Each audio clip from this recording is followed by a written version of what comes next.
Você já sentiu fome de um tipo que vai além do estômago? Uma fome que queima por dentro e parece rasgar a alma em silêncio? No Velho Oeste, esse tipo de fome era comum. Mas o que pouca gente sabe é que o que se comia por lá era mais do que alimento. Era uma sentença, uma confissão, às vezes até um adeus. Porque nos saluns do Oeste selvagem, a comida não era apenas rústica.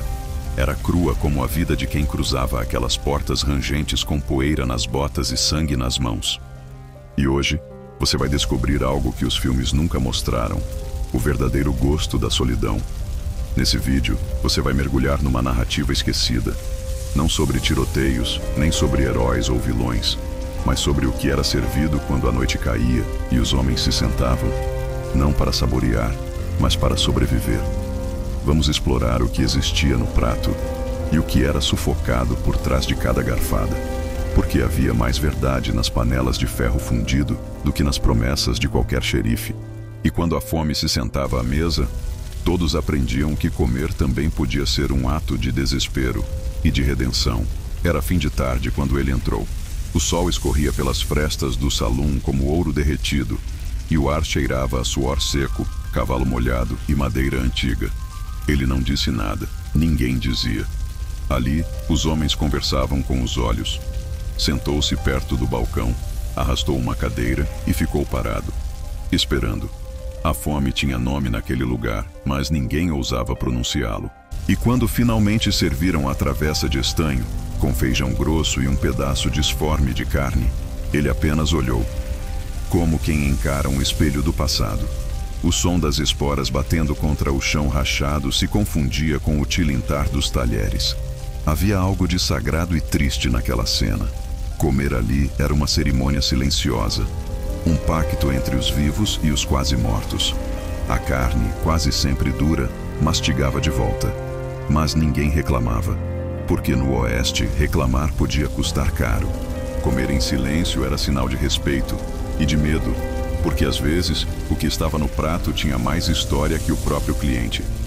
Um velho atrás do balcão limpava um copo com um pano sujo. Observava tudo. Ele sabia quem comia porque tinha fome e quem comia porque não queria lembrar de mais nada. Esse prato já foi servido para assassino, padre e fugitivo, murmurou certa vez. E talvez fosse verdade. A comida era sempre a mesma, mas quem a consumia mudava de rosto a cada noite. O feijão, cozido em gordura e resignação, não alimentava. Ele silenciava os fantasmas por algumas horas. Mas havia um detalhe que ninguém comentava.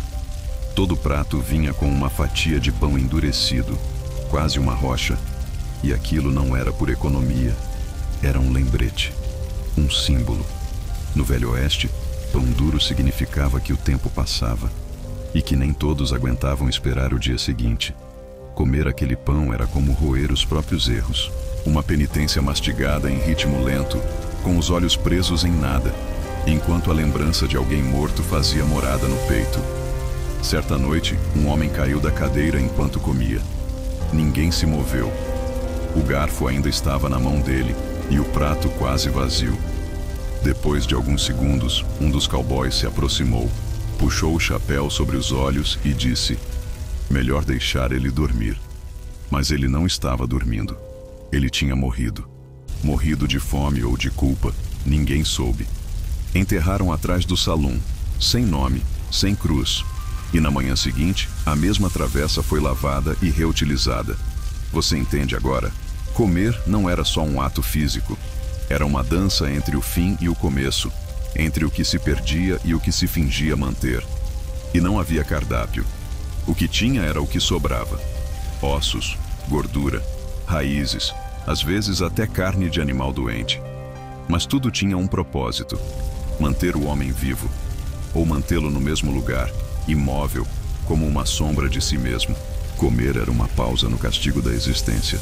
Na penumbra, só o fogo da cozinha iluminava o que se passava. As panelas chiavam como se gritassem pelos que já se foram. E quem entrava faminto saía cheio, mas não de comida. Cheio de silêncio, cheio de peso. Porque ali, cada refeição era como um segredo compartilhado entre estranhos.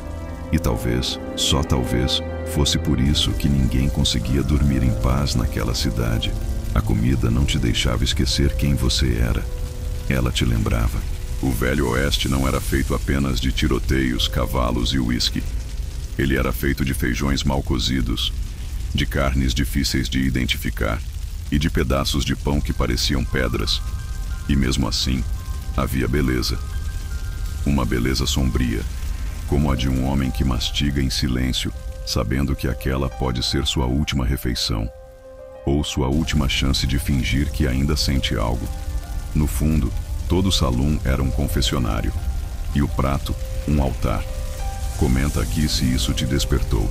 Me diz se você conseguiria mastigar o que eles engoliam todos os dias, sem perder a alma no processo. No Oeste, a carne não era só dura, ela era quase uma provocação. Um teste diário de resistência. Enquanto mastigavam os pedaços de boi mal passados ou de veado mal limpo, muitos homens também mastigavam seus próprios rancores. O corte era rústico, o tempero quase inexistente. Mas ninguém pedia mais, porque pedir naquele mundo era um luxo, e luxo era o que menos existia. O prato era simples, mas carregava o mesmo peso que os ombros daqueles que o devoravam. Era comum encontrar tendões mal cozidos, gordura rançosa e pedaços duros como couro. Mas ninguém reclamava. Quem ousava reclamar era lembrado, às vezes com violência, de que estar vivo para comer já era um privilégio. Havia uma regra não escrita nos salões. Quem mastiga em silêncio vive mais, e talvez por isso os olhares eram pesados, os dentes eram gastos, e o coração endurecido como a própria carne servida em pratos de ferro. Nos bastidores da cozinha, o cheiro não era agradável. Carne pendurada, moscas dançando no ar e um calor que fazia qualquer estômago revirar antes mesmo do primeiro garfo. Mas isso não impedia ninguém, porque ali o apetite não era seletivo, era urgente. Comer carne passada do ponto era melhor do que não comer. E mesmo os mais fortes aprendiam a baixar os olhos quando a fome apertava mais que o orgulho. Sobrevivência não tinha paladar, tinha instinto. Em certos salões mais remotos, o cozinheiro era também o caçador, e o açougueiro, e o que sabia mentir melhor. Um prato servido como costela de gado podia ser qualquer coisa com 4 patas. Já houve quem desconfiasse de carne de cão.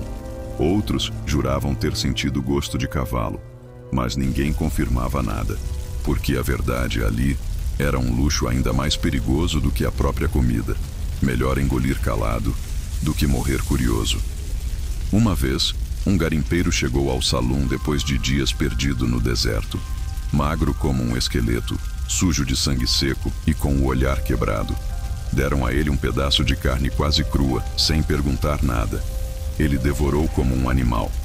Roía com os dentes, mordia com os olhos fechados. Quando terminou, chorou. Não pela comida, mas por lembrar que, durante 3 dias, ele havia mastigado o couro das próprias botas para não enlouquecer. Nessas terras, até o ato de mastigar era violento. E ninguém engolia apenas carne. Engoliam culpa, lembrança, abandono. Muitos homens comiam de cabeça baixa, como se tivessem vergonha de ainda estar vivos. E cada refeição era uma espécie de castigo merecido, porque quanto mais dura a carne, mais pesada a consciência. O prato sujo era um espelho, e o garfo, um punhal que cavava memórias enquanto perfurava nervos e gordura. Os mais experientes sabiam reconhecer o tipo de homem pelo modo como ele cortava a carne. Os impacientes rasgavam. Os disciplinados fatiavam com precisão quase ritual. Já os culpados empurravam a comida sem olhar, como se mastigar demais fosse abrir feridas. E havia os que comiam rápido demais, como se temessem que alguém viesse tirar o prato da frente. Porque no Oeste, quem hesitava, passava fome. Havia noites em que o barulho das mandíbulas era mais alto que a música desafinada do piano no canto da sala. Era um som seco, repetitivo, quase animal. E quem observasse bem, notaria que aquele ritual de mastigação coletiva era também um grito mudo. Cada homem ali, devorando sua porção de carne áspera, estava, na verdade, devorando um pedaço de si. Um pedaço que não podia mais ser salvo. Mas nem todos conseguiam terminar o prato. Alguns largavam os talheres no meio, levantavam-se e saíam para vomitar na terra vermelha do lado de fora. Outros apenas olhavam a comida esfriar. A carne dura diante deles era um lembrete cruel. O mundo não era feito para quem tinha estômago fraco. E os saluns eram escolas silenciosas para quem queria aprender a matar a fome sem matar o pouco que ainda restava de humanidade. Porque, no fim das contas, aquela carne, rija, áspera, muitas vezes amarga, moldava mais do que músculos. Ela moldava caráter, ou o destruía. Cada mordida era uma escolha, entre ceder à fome ou à amargura. E na maioria das vezes, era impossível separar uma da outra. O gosto da carne do oeste não saía da boca, nem da memória. Ele ficava entranhado como poeira nos ossos. E mesmo décadas depois, ainda havia quem fechasse os olhos e sentisse aquele sabor. O gosto de estar vivo por pouco. Nem todo animal que respirava no oeste era poupado. E nem toda carne era feita para ser servida. Mas quando o desespero alcança o limite da pele, o paladar deixa de ter opinião. Em uma pequena vila entre as montanhas de Dakota, contam que um cavalo caiu de exaustão. Era o único da região. Não havia comida há dias. E o que fizeram a seguir? Ninguém esqueceu. Abriram o animal ainda quente como quem parte um baú sagrado e retiraram o que podiam. Estômago, fígado, vísceras, tudo foi aproveitado, cozido, dividido e comido. Era como se aquele cavalo fosse o último sacrifício. E de certo modo foi. O dono chorava enquanto ajudava a cortar a carne, não por piedade, mas por entender que depois daquela refeição, sua vida também acabava. Ele não era mais vaqueiro. Era um homem sem cavalo, sem rumo e com as mãos cobertas por sangue quente demais para ser só sangue. Enquanto o animal ainda fumegava, acenderam o fogo. E aquele dia não teve jantar. Teve luto com cheiro de banha. A carne do estômago foi a primeira a sumir. Dizem que era macia, quase doce, diferente de tudo que já tinham provado. Alguns homens riam alto, tentando fingir que aquilo era normal. Outros comiam em silêncio, engolindo junto com a carne um pedaço de si mesmos. Um garoto vomitou no meio da refeição. Foi repreendido com um tapa. "Não desperdiça, isso aqui salvou tua vida", disse alguém com a voz embargada pela culpa. E naquele instante, ninguém era inocente. As histórias daquele jantar atravessaram desertos. Alguns exageravam, dizendo que viram pedaços do coração do animal sendo usados como base para um ensopado. Outros diziam que fizeram até linguiça com o intestino. Mas havia uma certeza. Foi a refeição mais real que muitos da vila já tiveram. Porque não era sobre comida, era sobre sobrevivência. E naquele dia, todos entenderam que o preço de continuar vivo era o gosto de devorar o próprio companheiro. Na manhã seguinte, chegaram 2 forasteiros, famintos, exaustos, sujos de estrada. Quando souberam do ocorrido, se calaram. Um deles sentou à mesa, pediu um prato, qualquer coisa que tiver. Serviram as últimas sobras do cavalo, e ele comeu devagar, como quem saboreia uma lenda. Quando terminou, disse apenas uma frase: "Agora eu sei como se come o fim do mundo." Ninguém respondeu, mas todos entenderam, porque já tinham provado o mesmo. O salão daquela vila nunca mais foi o mesmo. A mesa onde serviram a carne virou altar. Ninguém se sentava ali, nem colocavam copos ou pratos. Era o lugar onde, por uma noite, o instinto venceu a honra. E quem olhava para aquela tábua escurecida pelo tempo, via algo além da madeira. Via o momento exato em que a fome se tornou mais forte do que qualquer afeto. Porque no oeste até o amor pelos animais tinha preço. E ele era pago com dentes cerrados. Esse episódio mudou a vila. Alguns partiram no dia seguinte, incapazes de olhar para os outros nos olhos. Outros ficaram, mas mudaram. Mais calados, mais duros, mais secos. Era como se o espírito do cavalo tivesse entrado neles pela boca e agora vivesse dentro de suas memórias. E toda vez que alguém mencionava carne, mesmo que fosse apenas de caça, o silêncio tomava conta. Um silêncio que dizia mais do que 1000 tiros.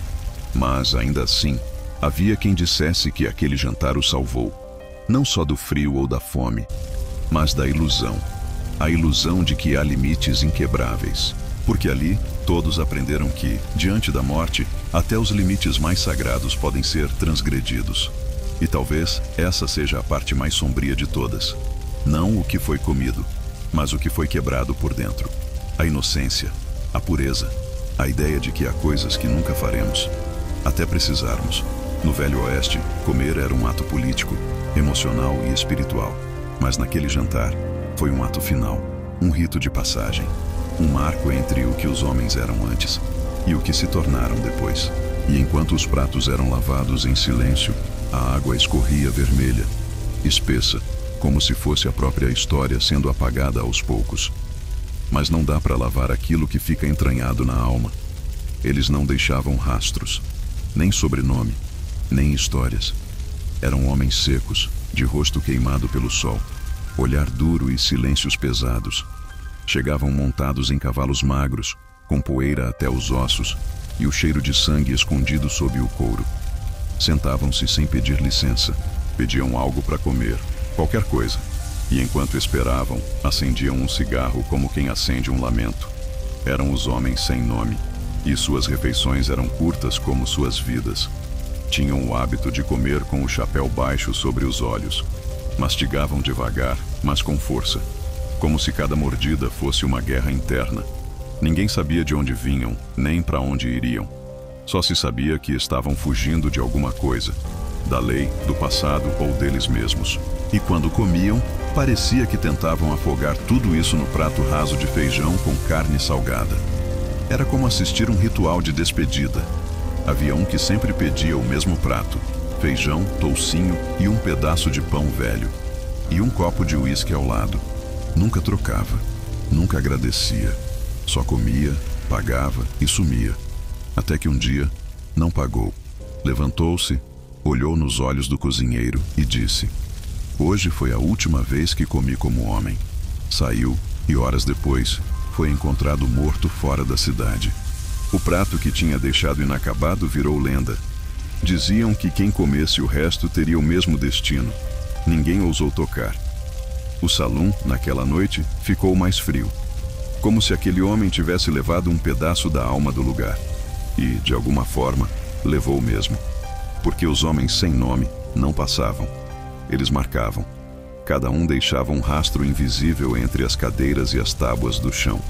E, mesmo sem dizer uma palavra, contavam histórias inteiras com o modo como seguravam a colher. Alguns vinham direto do inferno. Prisões, campos de batalha, lares destruídos.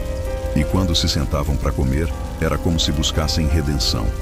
Mas a comida, por mais quente que fosse, não derretia o que já estava congelado por dentro. Era só uma pausa, um intervalo entre uma fuga e outra. Uma tentativa frustrada de reencontrar um pedaço de humanidade perdido entre balas, traições e noites sem sono.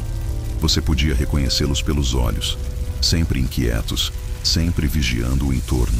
Comer para eles era perigoso, era baixar a guarda. Por isso comiam rápido.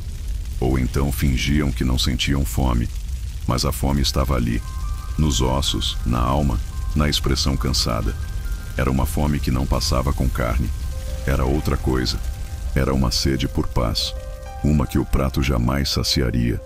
Às vezes deixavam moedas manchadas de sangue como pagamento. Outras vezes apenas partiam. E o dono do salão sabia, cobrar podia custar caro. Ninguém queria ser lembrado por barrar a última refeição de um homem à beira do abismo. Porque no Oeste, todo mundo tinha um preço, mas poucos tinham coragem de cobrar do inferno. E aqueles homens eram o inferno em forma de gente. Tinha um garoto que trabalhava lavando os pratos. Certa vez, perguntou ao cozinheiro: "Por que eles sempre parecem tristes quando comem?" O homem respondeu sem olhar: "Porque estão mastigando o que fizeram." Aquilo ficou com o garoto. Cresceu, envelheceu e herdou o salão. Mas até os últimos dias de sua vida, ele lembrava dos olhos vazios, da colher pesada, do silêncio no garfo. Talvez, no fundo, esses homens não vinham buscar comida. Vinham buscar um momento, uma última chance de provar algo que não fosse culpa. E embora ninguém tenha dito isso em voz alta, todos sabiam. A comida não era apenas um prato, era uma despedida. Um adeus que vinha sem palavras, mas com gosto de terra, sangue e carne de segunda. Era só um ovo. Um único e solitário ovo frito numa frigideira torta, com o óleo já escurecido pelo uso. Mas naquela manhã abafada, em um salão qualquer no fim do mundo, ele se tornou um acontecimento. O pedido surgiu de um homem diferente. Limpava as mãos antes de tocar em qualquer coisa. Não era elegante. Mas havia algo em seus olhos que denunciava. Ele lembrava. Lembrava do gosto das coisas simples. E foi isso que deixou todos inquietos. Quando ele pediu o ovo, o silêncio se espalhou, como se um trovão tivesse ecoado por dentro de cada mesa. Ninguém pedia ovo. Era caro, difícil de conservar e mais raro que ouro em dia de chuva. Mas ele não hesitou. Abriu a bolsa e colocou ali, sobre o balcão sujo, uma pepita de ouro. Ninguém sabia seu nome, mas todo mundo passou a lembrar do som que a pepita fez ao tocar a madeira. Aquele som foi como um soco no orgulho dos que só comiam o que sobrava. O cozinheiro hesitou. Pensou em negar. Pensou em rir. Mas os olhos do homem não pediam. Ordenavam. Era um pedido educado, porém carregado de memórias. Preparou o ovo com o cuidado de quem prepara um funeral. Um pouco de sal, uma pitada de gordura e o silêncio absoluto ao redor. Quando colocou o prato à frente do forasteiro, ninguém se atreveu a respirar. Era apenas um ovo, mas parecia um milagre. O homem cortou lentamente a borda dourada, molhou o pão duro na gema e levou à boca com olhos fechados. Aquilo não era apenas comer. Era uma viagem, uma lembrança viva do que se perdeu. A cada mordida, o tempo parecia voltar. Era como se ali, naquele instante, ele estivesse jantando com a mãe, ou com a mulher que amava, ou com alguém que nunca mais voltou. Era impossível saber, mas quem assistia, sentia. E então, ele chorou. Não muito. Apenas uma lágrima tímida que escorreu pela face suja e caiu no prato vazio. Depois disso, ele apenas levantou, ajeitou o chapéu e saiu. Não levou o troco, nem olhou para trás. E todos ali entenderam que tinham presenciado algo raro. Não um luxo, mas um homem lembrando do que era ser humano. E aquilo doeu, porque a maioria ali já não lembrava mais. Nos dias que se seguiram, ninguém falou sobre o ovo. Mas o salão nunca mais foi o mesmo. Alguns começaram a recusar a carne estragada. Outros passaram a mastigar devagar, como se estivessem procurando o sentimento onde antes só havia sobrevivência. A memória daquele gesto solitário, de pagar ouro por um ovo, virou símbolo de algo maior. Uma saudade que ninguém sabia nomear, mas todos carregavam. O cozinheiro, que nunca fora de falar muito, passou a fritar ovos de vez em quando. Um só, sem vender. Colocava na chapa, deixava o cheiro invadir o ambiente e depois jogava fora. Diziam que era uma homenagem. Outros achavam que ele estava tentando reviver aquele momento. Mas talvez fosse apenas culpa. Culpa por ter servido tanta miséria durante anos, sem questionar nada. Alguns clientes começaram a sumir. Diziam que tinham ido atrás do homem do ovo. Outros afirmavam que, depois de comerem ali, algo dentro deles mudava. Como se o paladar tivesse despertado memórias esquecidas. Como se uma simples refeição fosse capaz de escancarar feridas antigas, sonhos abandonados, rostos que o tempo tentou apagar. E isso, para muitos, era insuportável. Não era o ovo. Era o que ele representava. Um lembrete de que ainda havia gosto nas coisas, mesmo depois de tanto esquecimento. De que ainda existia valor fora da moeda. De que comer também era um ato de lembrança. E que, às vezes, um gesto simples podia ser mais poderoso do que uma arma. Porque naquele oeste de almas endurecidas, o sabor da dignidade era mais raro do que a própria comida. Na maioria dos salões, comida era só sustento. Mas havia lugares onde ela se tornava armadilha. Armadilha para os distraídos, para os bêbados, para os que falavam demais ou deviam demais. Em uma cidade sem nome, escondida entre colinas e sombras, existia um salão que oferecia jantares gratuitos. Um cartaz à entrada dizia: "Hoje a casa oferece a refeição. Aproveite." E quem estava faminto, aceitava. Mal sabiam eles que estavam saboreando a própria sentença. Era sempre o mesmo prato: carne moída, feijão preto e um pedaço de pão recém-saído do forno. Aromático, aconchegante, quente. Mas por trás daquele aroma havia algo errado.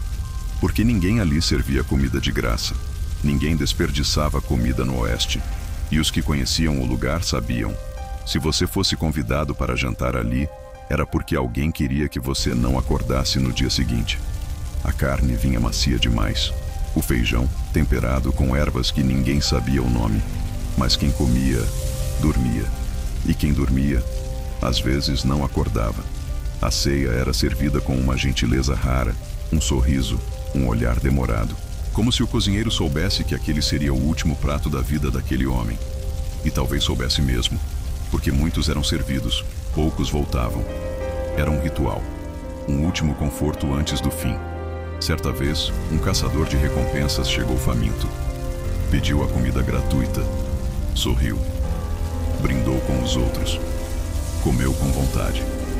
Depois, cochilou no canto da sala. Na manhã seguinte, já não estava mais lá. Diziam que fugiu. Outros, que foi enterrado atrás do salão. Mas a verdade é que seu cavalo ainda estava preso no estábulo. E sua pistola ainda estava sob a mesa. Ninguém parte deixando para trás as armas. Ninguém que queira continuar vivo. Esse jantar mortal não era uma exceção. Era um código. Uma mensagem disfarçada de gentileza. A última refeição dada a quem não seria mais útil, ou a quem sabia demais. Era melhor dar comida do que uma bala. Mais silencioso, mais limpo. Um corpo desmaiado no quarto dos fundos não chamava tanta atenção quanto um tiroteio no meio da noite. E o salão seguia aberto, servindo sorrisos e pratos com gosto de despedida. Havia quem soubesse, e mesmo assim aceitasse o prato.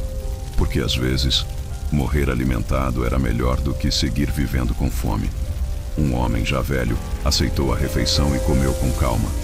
Quando terminaram, levantou o olhar e disse: se for hoje, que seja com o gosto certo na boca. Ninguém encostou nele. Deixaram-no dormir. Pela manhã continuava vivo e nunca mais voltou. Sabia que tinha desafiado o destino, e o destino não gosta de ser desafiado. As noites ali eram carregadas. Pareciam mais escuras. Os risos mais forçados. Como se todos soubessem o que acontecia, mas preferissem manter a farsa.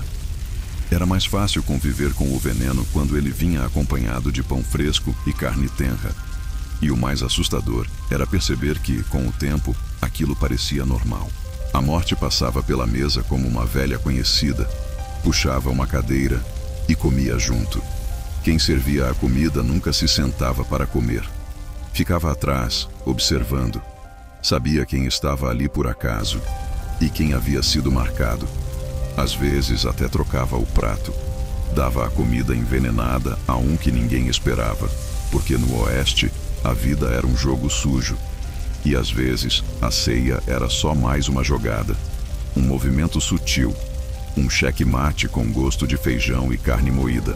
Talvez o mais cruel de tudo fosse a beleza da cena. A mesa posta, a luz baixa, o cheiro bom. Tudo perfeitamente montado para que o condenado se sentisse por um momento em casa. Era a última ilusão, a última gentileza. Uma ceia antes da morte. Como se dissessem: você vai partir, mas não vai sentir fome. E assim, em silêncio, mais um nome desaparecia do mapa. Havia um salão em Deadwood que parecia mais uma sombra do que um estabelecimento. As janelas viviam embaçadas. A madeira estalava com o vento e o cheiro de cinzas queimadas se misturava com algo difícil de nomear. Era ali que acontecia o que chamavam de a sopa das viúvas. Um caldeirão que nunca parava de ferver, dia e noite, sem descanso. Dentro dele não havia receita, só luto, só restos, só lembranças. A sopa era feita pelas mulheres que tinham perdido seus maridos para as balas, para a bebida ou para a própria vida. Viúvas de homens que juraram voltar e nunca voltaram. Viúvas jovens, viúvas velhas, viúvas que sequer sabiam onde os corpos estavam. Elas cozinhavam juntas, em silêncio, cada uma colocando um ingrediente diferente, Um osso, uma raiz, uma lembrança. Aquilo não era culinária, era uma cerimônia de dor. Quem comia da sopa sentia o peso de cada colher, porque aquela não era uma refeição para o estômago, era para a alma. A sopa das viúvas esquentava o corpo e gelava o peito. Alguns diziam que, ao engolir, vinham flashes de vozes femininas chorando baixinho. Outros viam os rostos dos que nunca mais voltaram. A verdade é que ninguém saía igual depois de tomar aquela sopa. Ninguém.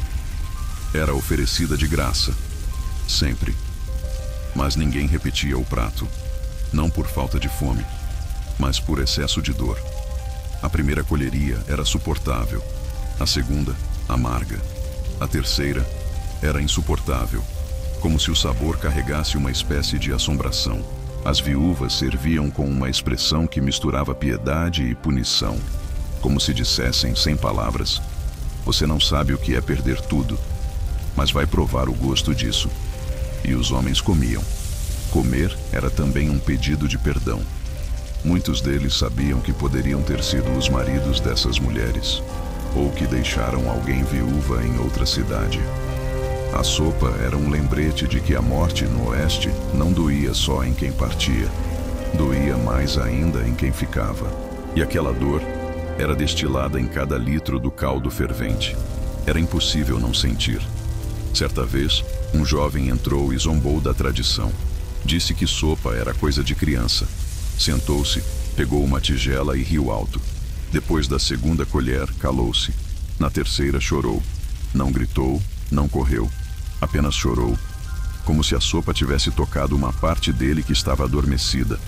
Quando terminou, levantou e saiu sem dizer nada. Nunca mais voltou. E seu cavalo permaneceu amarrado lá fora, por 3 dias.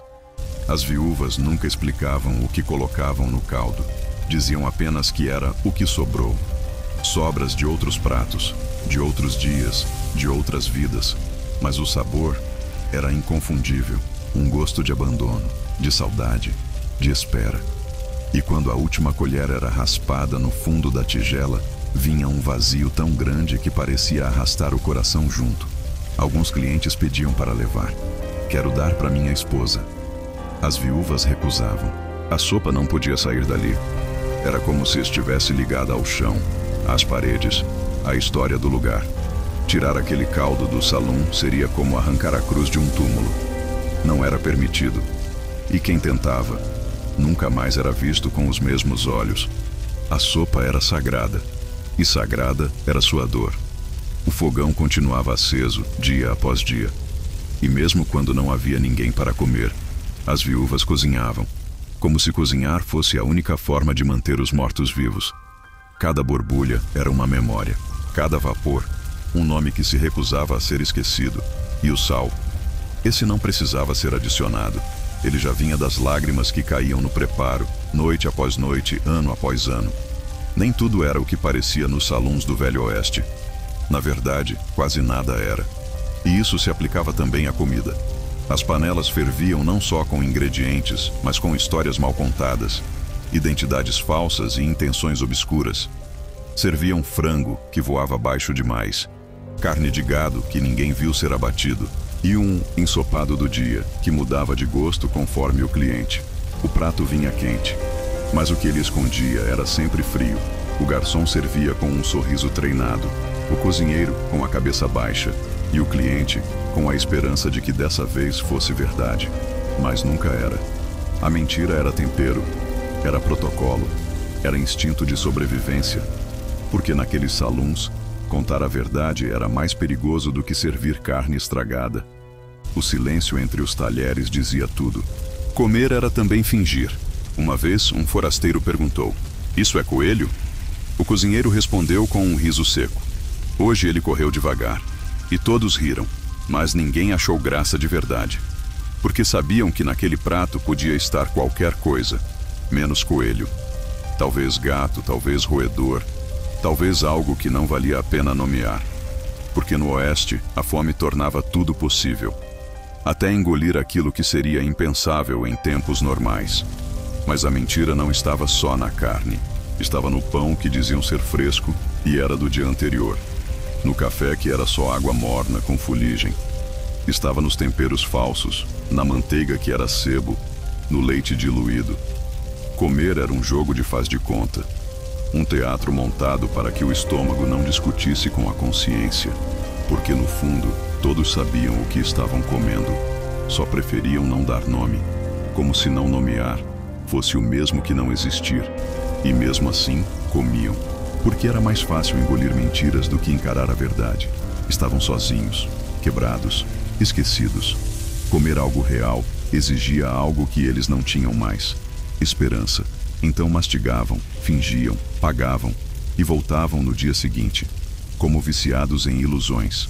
Porque o salão oferecia mais que comida, oferecia fuga da realidade, da fome e deles mesmos. Alguns clientes mais atentos tentavam descobrir a verdade. Perguntavam, investigavam. Um deles, um ex-militar, chegou a levar amostras do ensopado para examinar. Dias depois, apareceu envenenado. Diziam que foi azar. Outros sabiam. Quem cava fundo demais no prato, às vezes desenterra coisas que deviam ficar enterradas. No Oeste, verdade demais fazia mal à saúde. Literalmente. A mesa era um altar de mentiras confortáveis. Ninguém reclamava do sabor, mesmo que fosse amargo, porque esse amargor era familiar. Era quase aconchegante. Era o gosto do costume.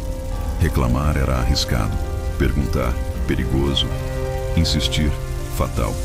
Comer em silêncio era mais seguro. Por isso, os salões prosperavam. Não porque ofereciam boa comida, mas porque ofereciam uma pausa na brutalidade da verdade. Havia um velho ditado na região: o que não mata, você come. E essa frase virou filosofia. Se não derrubava de imediato, era alimento. E se alguém adoecia depois, era azar. Era o Oeste. Ali, tudo era aposta. Até a refeição. Comer era girar a roleta. O prêmio, mais um dia vivo.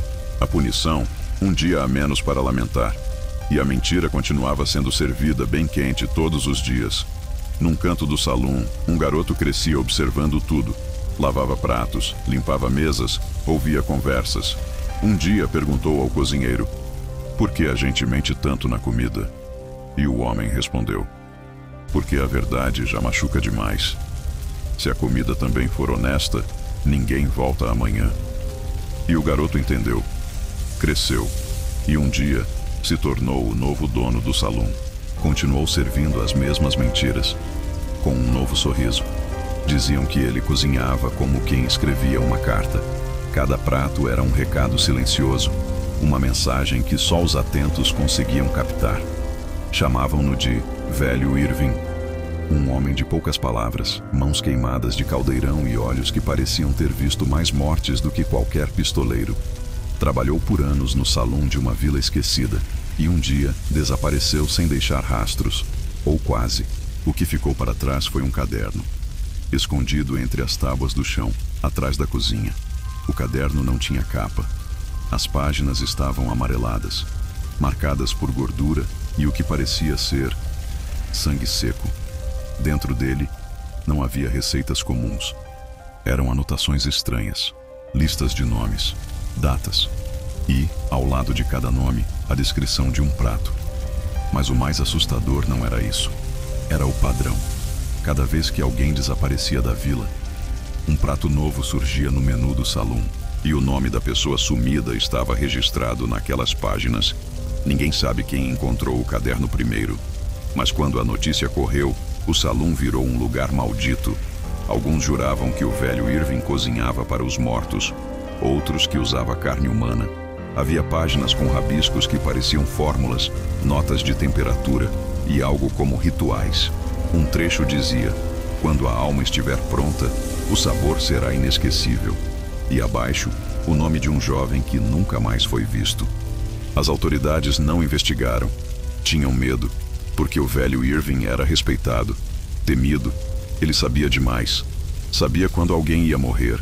Sabia quem merecia um prato especial. E talvez o mais inquietante fosse que ninguém nunca passou mal com sua comida. Ao contrário, muitos diziam que nunca haviam provado nada tão bom, como se de algum jeito ele soubesse exatamente o que cada alma faminta precisava comer. Antes do fim, um ex-cliente, atormentado pelo desaparecimento da filha, foi até o salão anos depois. Pediu um prato que o velho Irving costumava fazer: carne ao molho espesso, com batatas tostadas e cebolas doces. Ao provar, chorou. Disse que sentiu a presença dela, que o sabor o levou para um momento da infância da menina, algo que só ele e ela sabiam. E depois disso, nunca mais voltou. Nem ele, nem o prato. O caderno foi escondido. Alguns dizem que foi queimado. Outros que está enterrado sob o próprio fogão, junto com os segredos do velho Irving. Mas o salão permanece lá, refeito, silencioso, com novos pratos. E um novo cozinheiro que nunca fala. Os velhos moradores sussurram. Ele lê o caderno. E às vezes, ao morder um pedaço de carne, sentem algo estranho. Uma lembrança que não é deles. Uma emoção que não sabem explicar. E mesmo com o tempo, ninguém ousa perguntar o que há por trás da nova sopa do dia. Ou do novo guisado que surgiu no cardápio sem explicação. Porque no fundo, todos entenderam a lição. Tem coisas que não se devem saber. Tem sabores que guardam histórias. E tem pratos que, ao invés de alimentar, prendem. Como se quem os provasse se tornasse parte de algo maior. Algo invisível. Algo eterno. Dizem que quem lê o caderno sente o cheiro do caldeirão, mesmo de olhos fechados. E ouve vozes baixas, como se as páginas sussurrassem. Nomes, pedidos, desejos não realizados, como se cada receita fosse também um chamado, uma evocação, um convite para provar o lado mais sombrio da memória. E uma vez que se ouve, não se consegue mais esquecer. Nem todo mundo comia para matar a fome. Às vezes, o prato era só um pretexto, um esconderijo, uma desculpa para não ter que pensar. Porque mastigar é um ruído que distrai, que ocupa a mente, que silencia os gritos que vêm de dentro. No Velho Oeste, onde tudo era poeira, perda e sobrevivência, havia quem comia só para não enlouquecer. Sentavam-se diante da comida como quem encara um túmulo, sem apetite, sem esperança, apenas com o gesto automático de quem quer apagar alguma coisa. O garfo se movia sozinho, os olhos fixos em lugar nenhum. O prato era uma paisagem vazia e o gosto irrelevante. Tinha homem que mastigava lágrimas, outros mastigavam memórias. O ato de comer virava ritual. Empurrar o passado para o estômago, esperando que ele ficasse preso lá. Mas o passado não se digere. Ele fermenta. Ele sobe. Ele volta. E às vezes, ele explode no meio da refeição, com uma colher atirada contra a parede ou um choro escondido atrás do chapéu. Outros comiam por outro motivo. Não para esquecer, mas para lembrar. Porque o sabor era a última conexão com alguém. Uma esposa que fazia aquele prato. Uma mãe que assava pão no domingo. Um irmão que adorava carne bem passada. Comer era reviver. Era reconectar. Era sentir algo que a vida já tinha arrancado com brutalidade. E por alguns segundos, o homem voltava a ser menino. E a comida, uma ponte entre dois mundos. Havia um soldado que sempre pedia batata doce assada. Ninguém entendia. Era coisa rara. Ele pagava caro, às vezes esperava dias por um carregamento. Mas quando recebia, comia de olhos fechados. Depois de muito tempo, confessou: minha irmã fazia igual. Morreu queimando batata no fogão. Aquela batata era uma despedida atrasada, um abraço que não aconteceu, um pedido de perdão servido em silêncio, sobre um prato de madeira. No Oeste, o paladar tinha memória. Cada sabor podia ser uma faca ou um abraço. Um prato simples podia trazer de volta a dor de uma perda, ou a alegria de uma lembrança que se pensava enterrada. Comer não era ato isolado, era afeto, era trauma, era identidade. E quanto mais sofrida a vida do homem, mais ritual era a refeição. Porque ali, naquelas colheres, ele encontrava fragmentos de si. Tinha gente que só pedia o mesmo prato todos os dias. Não por hábito, mas por medo. Medo de provar algo novo e ser invadido por lembranças que não podia suportar. Já outros experimentavam tudo, como quem procura, como quem espera, a cada garfada, reencontrar o gosto de uma vida que já não vive. E assim seguiam, uns fugindo do sabor, outros correndo atrás dele. E quando o prato estava vazio, o silêncio era mais denso do que antes. Era como se a comida abrisse buracos em vez de preenchê-los. Como se cada refeição não fosse um fim, mas um começo de algo mais profundo. Muitos levantavam da mesa piores do que chegaram, porque ao tentar silenciar o que sentiam com comida, acabavam escavando ainda mais fundo. No Velho Oeste, ninguém falava de sentimentos, mas todos os sentimentos estavam no prato. Estavam na forma como o homem cortava o pão, na velocidade com que bebia o café ralo, na decisão de deixar ou não aquele último pedaço de carne. Era ali que morava a confissão. A alma falava com os talheres, e a boca calava o que o coração gritava. Nem toda morte no Velho Oeste vinha com um disparo. Algumas vinham silenciosas, mornas, servidas em pratos fundos e colheres de madeira. Em muitos salões, cozinhar era um ato de sobrevivência. Em outros, era uma forma de vingança. E foi assim que a comida ganhou outro papel. Não apenas sustentar, mas decidir destinos. Esposas traídas, bandidos jurados de morte, cobradores impacientes. Todos eles, em algum momento, tiveram uma única ideia: matar com sabor. Os venenos eram discretos, alguns à base de ervas comuns, outros feitos com substâncias trazidas por caravanas de fora, difíceis de detectar, impossíveis de provar depois. O mais comum era a beladona, incolor, insípida, mortal, um simples tempero a mais na sopa da noite. E ninguém sabia o que estava comendo. O garçom sorria, o cozinheiro baixava os olhos, e o cliente, esse, comia devagar, sem saber que aquela garfada seria sua última. Certa noite, uma mulher entrou pela porta dos fundos do salão, levava uma cesta. Lá dentro, um bolo. Disse ao cozinheiro: "É pro meu marido, ele vai saber que fui eu." O homem não questionou. Serviu o bolo. O marido comeu, sorriu, disse que era o melhor que já tinha provado. 20 minutos depois, caiu com os olhos esbugalhados e espuma na boca. A mulher foi embora andando, em silêncio, sem pressa. Ninguém a impediu. Ela era mais livre do que nunca. A morte pelo prato era limpa, sem rastros, sem estardalhaço, e era perfeita para o Velho Oeste, onde ninguém tinha tempo, nem coragem de investigar. Quando um homem morria comendo, dizia-se que era o destino, ou que era azar. Mas a verdade é que, muitas vezes, havia amor ali. Amor doído, distorcido, vingativo, ou ódio camuflado de gentileza. Porque quem quer matar sem sujar as mãos, cozinha. Alguns donos de salão usavam o veneno como forma de resolver dívidas. Um cliente que devia demais, que bebia e não pagava, recebia um jantar gratuito, um agrado, um mimo da casa. No dia seguinte já não aparecia mais, e o livro de dívidas ficava mais leve. Era um sistema silencioso, um equilíbrio entre justiça e crueldade. E ninguém reclamava, porque no Oeste, quem reclamava acabava no cardápio seguinte. Havia um cozinheiro famoso por nunca repetir a receita. Diziam que ele personalizava cada prato conforme o histórico do cliente. Certa vez, um homem bêbado agrediu uma moça no salão. Na noite seguinte, recebeu um ensopado com cheiro doce demais. Comeu, elogiou, dormiu no balcão e nunca mais acordou. Ninguém o moveu até amanhecer. E o prato, depois de lavado, foi usado normalmente, como se nada tivesse acontecido. Os mais atentos sabiam. A comida mais bonita era a mais perigosa. Pratos coloridos, bem servidos, arrumados demais, eram suspeitos.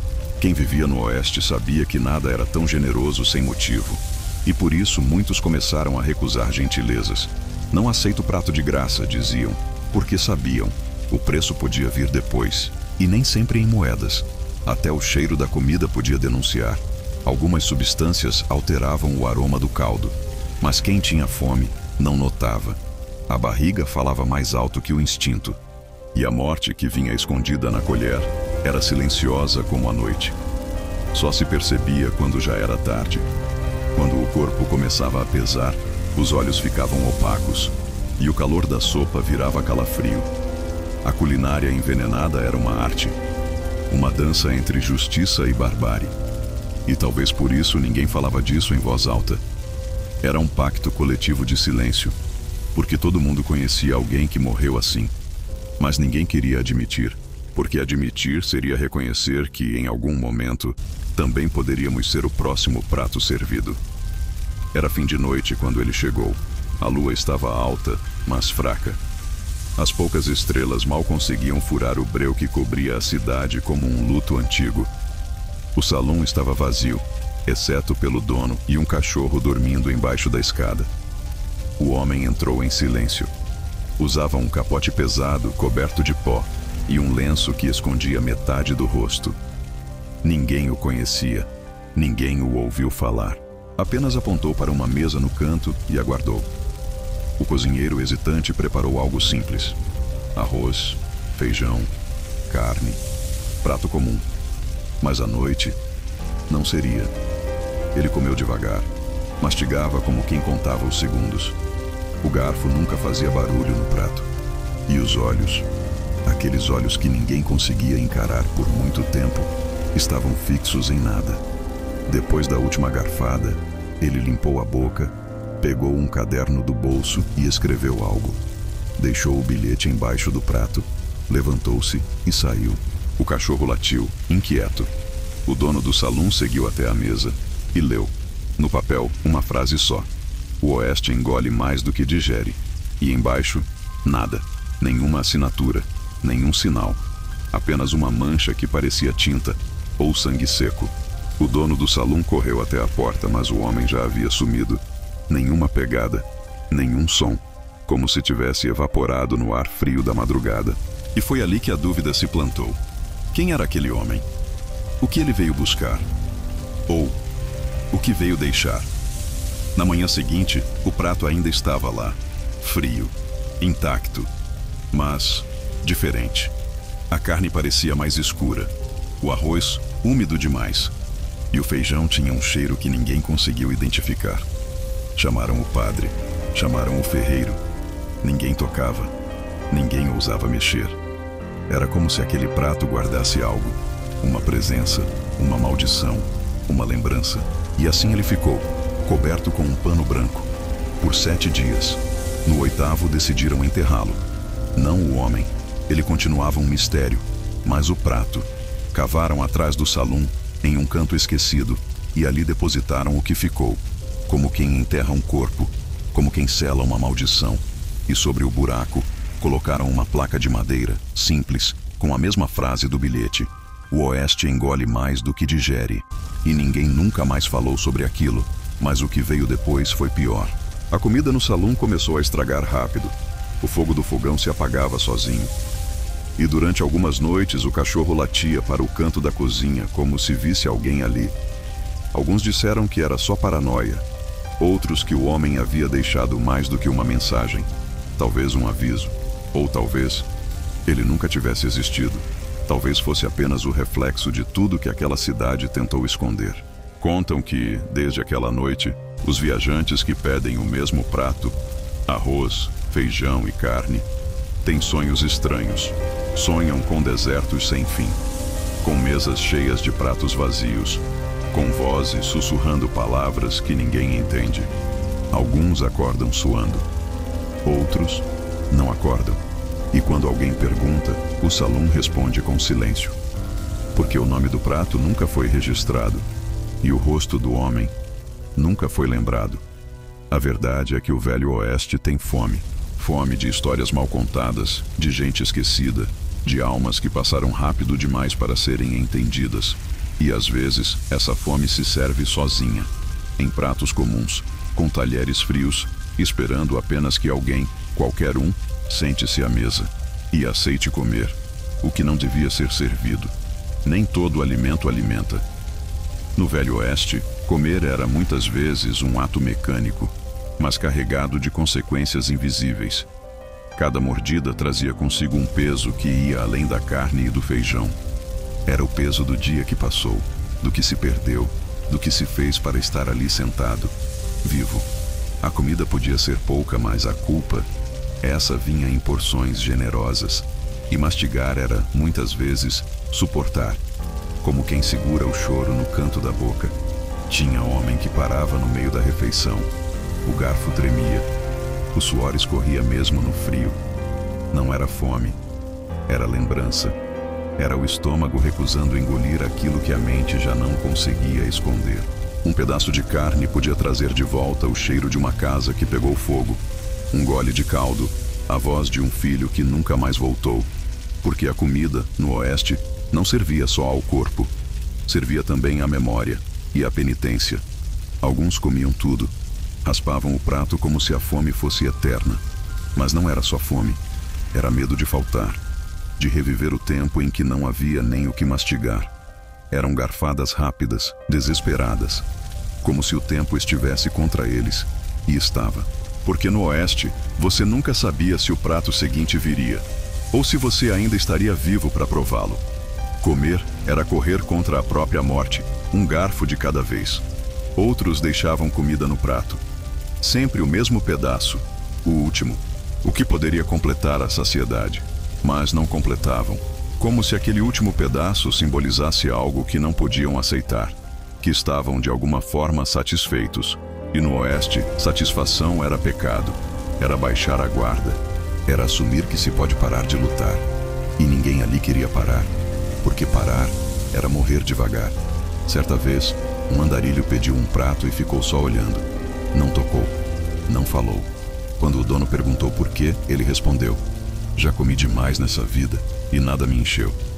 Aquilo ficou ecoando por semanas, porque todos entenderam. Não era sobre o estômago, era sobre o vazio que nem o melhor banquete podia preencher. Um vazio que vinha de dentro, de onde nem a comida, nem o álcool, nem o sono alcançavam. E mesmo assim, todos voltavam, dia após dia, para o mesmo prato, o mesmo garfo, a mesma cadeira, como condenados ao mesmo ritual eterno. Comer, limpar a boca, pagar, e sair com o mesmo peso, ou até mais. Porque comer ali era como confissão, e ninguém saía perdoado. O prato não redimia, o prato acusava. Era um espelho raso e quente do que o homem carregava por dentro. Os mais antigos diziam que o gosto da comida mudava conforme o estado da alma. Um feijão amargo num dia de culpa, um pão seco num dia de luto, uma carne macia quando algo bom, ainda que raro, acontecia. E muitos sabiam disso, mas fingiam não notar. Porque reconhecer o sabor era admitir o que se sentia. E no Oeste, sentimentos matavam mais que revólver. Até o som da mastigação dizia algo. Alguns comiam como se mastigassem a raiva, outros como se fossem engolidos por dentro. Tinham aqueles que mastigavam com culpa, devagar, como se cada mordida fosse um pedido de desculpas. E havia os que mastigavam com prazer, os mais perigosos, porque eram poucos. E quase sempre, o prazer vinha de lembrar o que tiraram de alguém. Cada prato era um julgamento, um veredito servido sem júri, sem defesa. E ao terminar, a sentença era carregada no silêncio. Saía-se da mesa com o estômago cheio e a alma mais vazia ainda. Porque naquele tempo, alimentar o corpo era simples, mas sustentar a alma custava caro demais. E ninguém ali tinha troco para isso. Toda noite, quando o salão fechava suas portas e os últimos copos eram lavados, havia um último ritual. Silencioso, sombrio, quase sagrado. Os restos de comida não eram guardados, não eram reaproveitados. Eles eram queimados, jogados na fogueira com cuidado, como quem se despede de algo que já não pertence mais a este mundo. Alguns diziam que era por higiene, outros sabiam que havia algo mais ali, porque não se queimavam sobras, queimavam memórias. O fogareiro lá fora, alimentado com pedaços de pão, carne deixada no prato, ossos roídos, ganhava vida própria. E a fumaça que subia carregava mais do que cheiro de gordura. Carregava histórias, carregava decisões, carregava, quem sabe, os últimos vestígios de alguém que jantou ali pela última vez. Porque no Velho Oeste, onde a morte era comum e a lembrança era perigosa, apagar rastros era uma questão de sobrevivência. E o fogo era o confessor mudo. Diziam que em certas noites o cheiro das cinzas era diferente, forte demais. quase humano, como se o que estivesse queimando não fosse só comida, mas algo mais, algo que não podia ser enterrado. O cozinheiro, velho e curvado, jogava os restos com um olhar cansado, quase triste. Ninguém sabia por quê, mas ele sabia o que cada prato havia testemunhado, e sabia que algumas refeições precisavam ser esquecidas, com urgência. Um dia, um menino novo na vila tentou esconder uma fatia de carne para comer depois. Foi encontrado chorando atrás da cozinha, com a carne queimada nas mãos. O cozinheiro o segurou pelos ombros e disse: "Aqui, a comida que sobra é perigosa, ela lembra." O garoto nunca mais tentou guardar nada e aprendeu, como todos ali, que o fogo não era inimigo. Era cura, era esquecimento.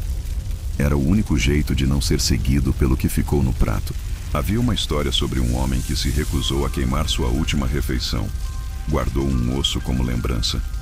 Um gesto simples. Mas nos dias que seguiram, começou a ouvir vozes enquanto comia. Sentia o gosto da mesma carne em tudo que provava. Não dormia, não falava, até que um dia sumiu. Dizem que jogou o osso no fogo e desapareceu junto com a fumaça. Talvez tenha ido embora. Talvez tenha sido levado. O fogo do salão era constante, e mesmo sem lenha nova, ele parecia nunca apagar, como se fosse alimentado por algo mais profundo, algo que não vinha da madeira, mas da dor, do arrependimento, da saudade. E todas as noites, quando as chamas dançavam sozinhas no escuro, os moradores da vila sabiam. Aquela era a fogueira das últimas ceias, onde o que não pode ser dito era queimado em silêncio. Os viajantes estranhavam. Perguntavam por que não havia restos, nem sobras, nem lixo. O dono do salão respondia com uma frase só: "Aqui, até a memória é perigosa." E voltava para dentro, porque ali todos sabiam que o verdadeiro peso não estava no que se comeu, mas no que se deixou no prato, e o fogo cuidava disso. Reduzia a pó, a cinza, ao que ninguém mais podia tocar. Em algumas madrugadas, as chamas pareciam ganhar formas, rostos, silhuetas, como se as almas daqueles que não voltaram para casa dançassem uma última vez no calor das brasas. E quem se aproximava demais dizia ouvir risos, ou choros, ou os dois misturados, mas ninguém confirmava, porque havia medo, medo de que aquilo que foi queimado voltasse. Naquela vila, o fogo era mais temido que o revólver, porque o fogo não matava, o fogo expunha, e havia verdades que não podiam ser vistas, que precisavam virar cinzas. O prato, o copo, o guardanapo sujo, tudo sumia antes do sol nascer, e o que não sumia, queimava junto com o arrependimento. Com o passar dos anos, os salões foram se apagando, as vozes sumiram, os pianos desafinaram até o silêncio. A poeira cobriu as mesas, as garrafas viraram fantasmas e as cozinhas ficaram mudas, e com elas, os sabores também desapareceram. O gosto da carne salgada, do pão queimado nas bordas, do café ralo que mais parecia água de tristeza, tudo foi sendo apagado pela pressa da modernidade. Mas o que se perdeu não foi só a culinária. O que se perdeu foi uma parte da alma de um tempo onde até o ato de comer era brutalmente honesto. Hoje ninguém sabe descrever exatamente o gosto da comida servida no Velho Oeste. Talvez porque nunca tenha sido sobre o sabor. Era sobre o momento, sobre quem se estava ao lado, sobre o que havia sido deixado para trás antes de sentar à mesa. A comida naquela época era memória disfarçada de refeição, era despedida travestida de almoço, era amor escondido dentro de uma colher de sopa com nervos e gordura.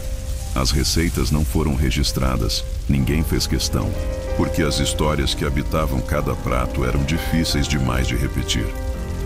Era como tentar escrever a dor de um homem em uma folha de papel manchada. A comida era feita com o que havia, e o que havia nem sempre era nobre.